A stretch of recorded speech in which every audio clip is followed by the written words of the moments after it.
This is a video showing how to set up printing for the Spark LX or Spark LXI. Prior to printing, it's necessary to install the appropriate helper apps from the Google Play Store.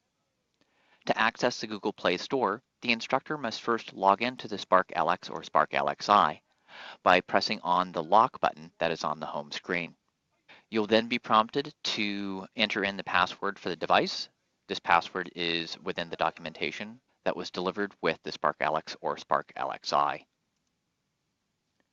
You'll then be presented with a screen that shows the available apps. Please scroll on down to the Google Play Store, and please make sure that the switch on the right-hand side is selected so that the app is shown. Once you've done that, please go ahead and press the home button on the LX or LXI. And then you can swipe to see the available Google Play Store.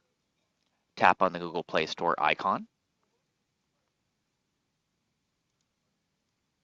And then within the Google Play Store, please search for the helper apps that work with the printers that are attached to your network or are available wirelessly.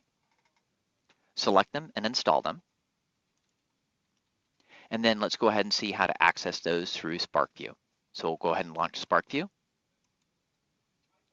Once the SparkView lab is open, there's a couple different ways that you can share a page from this workbook or share several pages.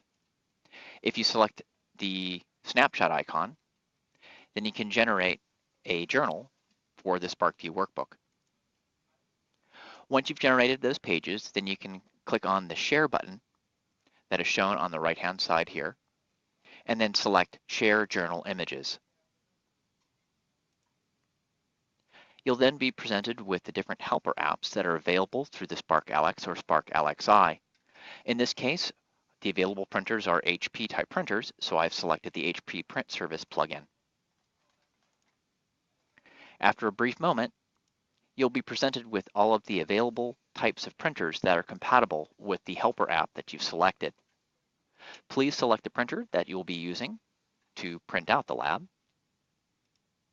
You'll then be presented with the dialog for that printer and be allowed to choose the different options that are available for that printer. Let's head back to SparkView and see how you can share an individual page. So we're back in the workbook here, and now instead of selecting the journal share icon, I'm going to select the share icon up above. Once I've selected that, I'm going to have a variety of options available to me. If I click on Share Current Page, I'll be presented with the following dialogues. Once again, the available helper apps for the different printing devices will be shown. A similar process will be available as was shown for the journal to be able to print out the pages from the lab.